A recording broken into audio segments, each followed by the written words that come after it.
Welcome back to Vic's Projects, everyone. You join me in the Jag, and this car I'm trying to turn into my daily driver. And now that winter's coming along, if there's one thing that you need for your daily driver, it's some lights.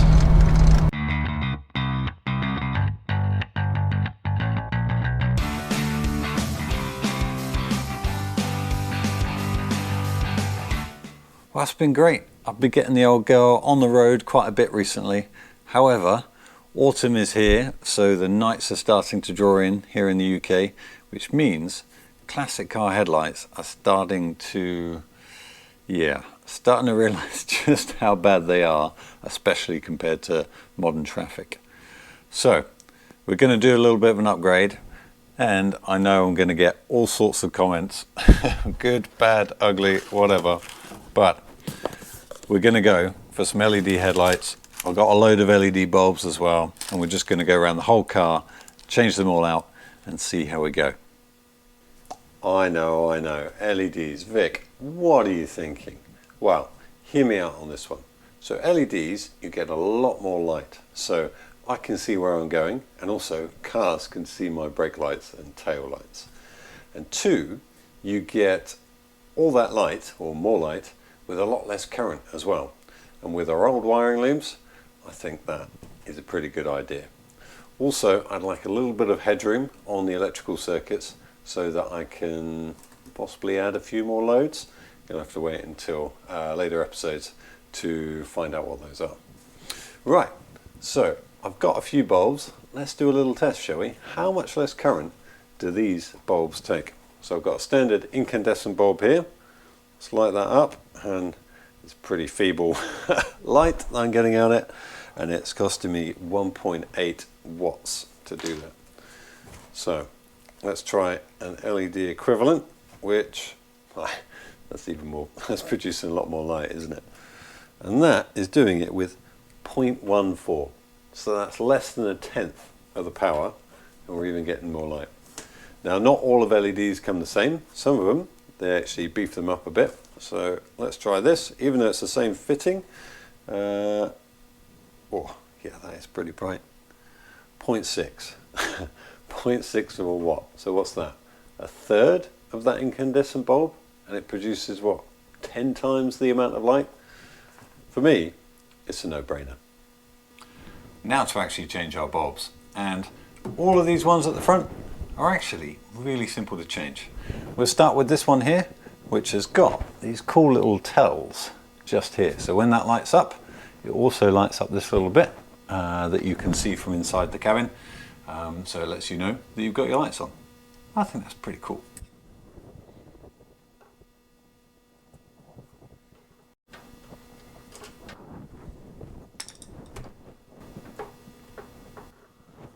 There we go, pretty simple. You just pull that bulb out and stick in one of our new LEDs.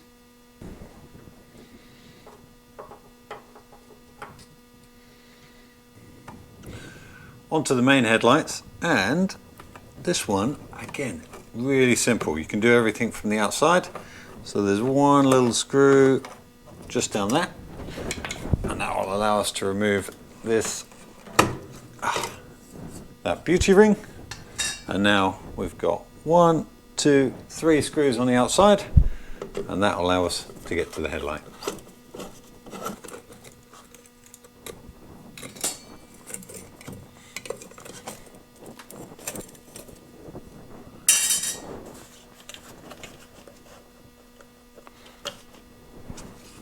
There we go. Our bulb is just under there. So let's pull that boot off. Pinch that one there, don't lose that, and our standard H4 bulb. Now for our main, most important bulbs, what have I chosen to replace them with? Well, these came out at a pretty good price with pretty good reviews on Amazon, and they look pretty cool. Not that that should actually dictate whether they're any good or not, but they came in all right. So let's check for compatibility with our old ones. That looks about the same, doesn't it?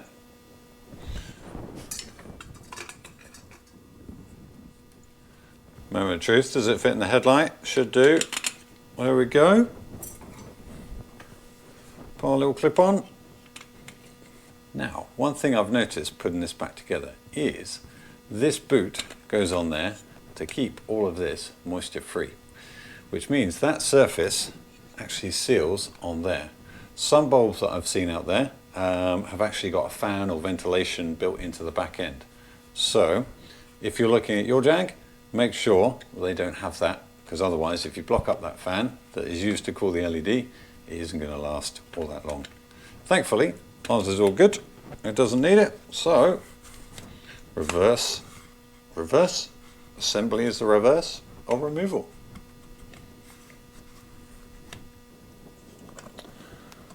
So why are old headlights dim in the first place, I hear you ask? Because modern headlights, they're kind of alright. Well, some of them use a different technology, but also on old headlights there's not a relay in the circuit. So the wiring goes from the battery through some, I think it's fused. Actually, this might not be fused on these old cars. But anyway, goes from the battery through to the switch on the dash, all the way back here to then power the headlight. So what you actually get is a voltage drop across all that wiring. So you don't get your full 12.5, 13 volts when the engine's running. Actually at the headlight, you probably only get more like 11.5, 12, something like that. And with these incandescent bulbs, that means they're not going to be as bright. So one thing you could do is actually swap some of that circuit out, put some bigger wire coming down here, and use the switch to turn on a relay, and a relay to switch your voltage down at the headlights, so you get all your volts actually consumed by that headlight. So that's an alternative. For me, I think these LEDs will probably be alright. Another simple one, this one is just one screw. There it is. Give that a little push. Ooh, he's stuck. Oh. It's a bayonet fitting. Oh. They look a bit like that. This one is going to fight me.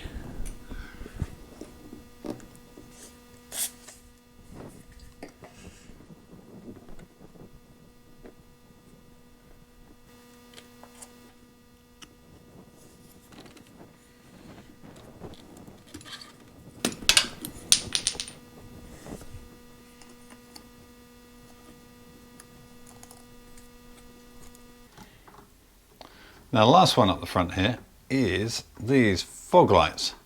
I'm not sure if these are actually original ones or aftermarket ones back in the day.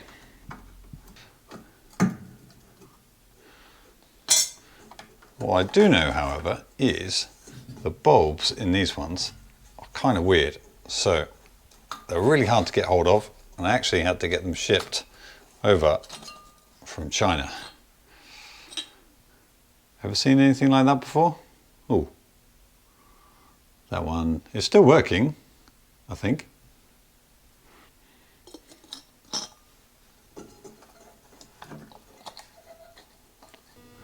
Well, the fronts were pretty simple, but the rears are even easier than that.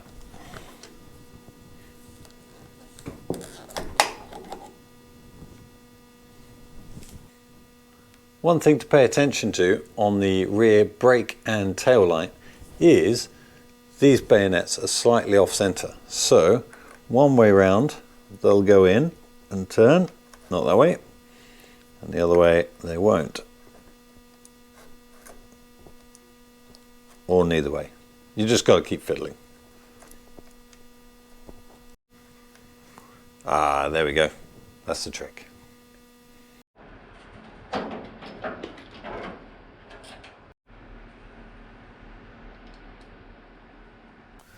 Onto the interior lights now, and these ones are even simpler than the ones outside. So let's close the door, pull that one straight off, and then we replace these festoon bulbs. Oh my goodness. I think I need a screwdriver.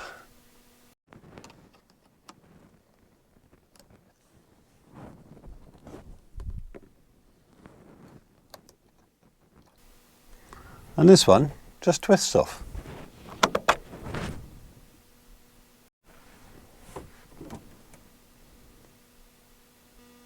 Now with the interior lights done, it's on to the dash and all of the gauges. And these are really fiddly. I was never going to get any good footage trying to film it. So you'll have to take my word for it. All of these gauges, they've been replaced, the two main clocks as well. I did replace the three little bulbs that illuminate this. However, LEDs were not actually very good for this one because LEDs give you quite a straight, narrow beam rather than a full 360 light. So I've actually left those as the original bulbs because this lights up a lot better. Now, I haven't replaced all the indicators on here as well. So like the overdrive light, the indicators, the two little lights down there for the fuel, etc. They work just fine. They're not on very often, so, and they're tiny little bulbs anyway. So hopefully, I don't know if you're going to be able to see this, but that's those panel lights on, nice and bright. The only other one is the map light that lives under here, and this one has never actually worked because the fitting underneath here is broken. So I thought I'd try a little experiment.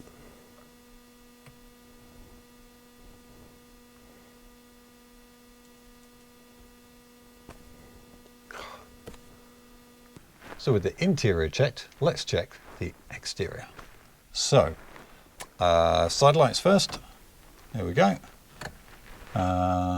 Dip beam, and then on the floor gives us main beam. Cool, that works. Turn that off, and then fog lights. Awesome, they work as well. Keys in the ignition, brake lights. Yep, we got brake lights. Oh. Okay.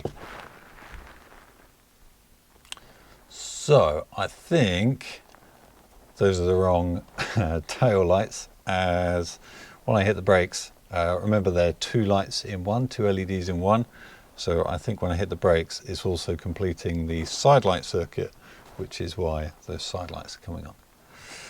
Okay. All right. So we've got to look at that. Next ones are, now I foresee a problem, and I've only actually changed one side of the indicators. So let's try the original indicators, which is this side. They work lovely. And on the other side, oh, it's kind of half nearly working, not really. Okay, so LEDs with the original flasher relay, no bueno. Now, normally, for this problem, I'd probably just go, you know what, it doesn't really matter, it's only the indicators, they can go to normal bulbs, it works perfectly, why mess with it? But because I'm doing a YouTube video of how to do lights on your car, this is your fault now. I'm now on a completely different side quest to get the LEDs to work, so thanks. So let's tackle the indicators first, and this one here is the flasher relay. So when you put your indicators on, this is the one that you hear clicking away. Now, we need to be careful which LED relay that we buy, because some of them are purely just electronics. There's no actual audible bit to it. So a lot of the ones that are set up for motorbikes, they come in like that. So hopefully this one's going to do the trick. It was advertised as an audible one. Now it didn't have somewhere to mount it, so I just glued a little tab on there. It also is slightly different to how these ones are set up. So it needs an earth strap, so that's fixed with a little wire, like so. And then it needs a way to have these two wires here, which are the load, go into the single load terminal that we've got. Why is there two here? Well, Jaguar thought it was a really good idea to have one of these as the indicators themselves, and the other one as the LEDs or the lights that are on your steering column.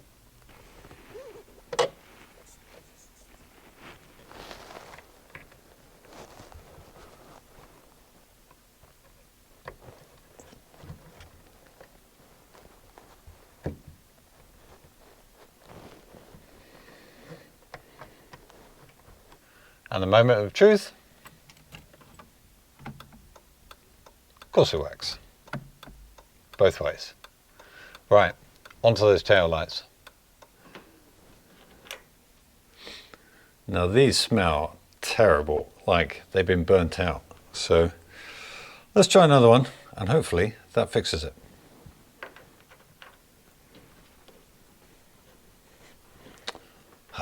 Other way around.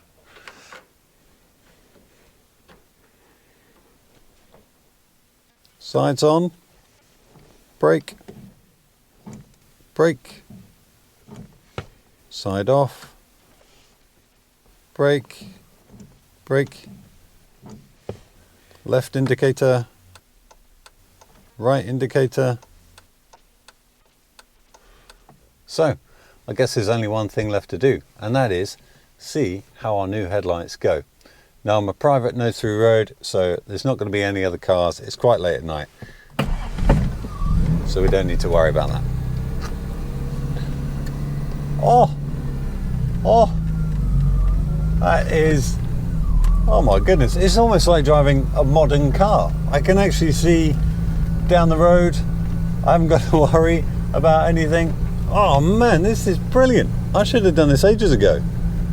Now I'm sure some purists are going to say, do you know what, they're too bluey white, they should be orangey yellow. And yeah, sure, if you're not actually going to use and drive your classic car, fine, if you want to keep that nostalgia. But if you actually want to use your car, then you know what, this makes so much sense.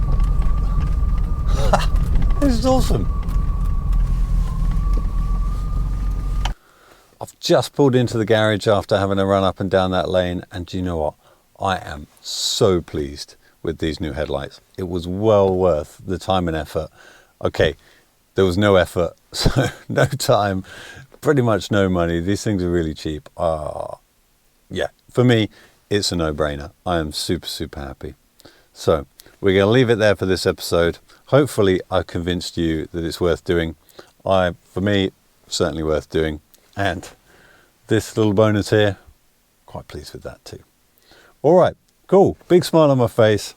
Super happy. We'll see you on the next one. Thanks for tuning in to Vic's Projects.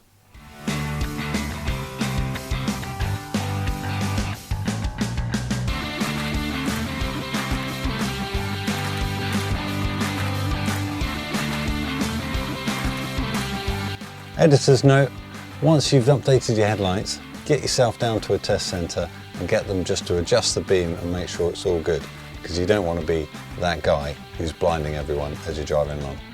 Also, this little map light here, the change I've done, has been super useful. I'm now using it all the time. Get in the car, do a seatbelt faff, or you got to sort some things out, switch that on, loads of light, absolutely love it. Really, really stoked that I did that. Have a good one, we'll see you next time.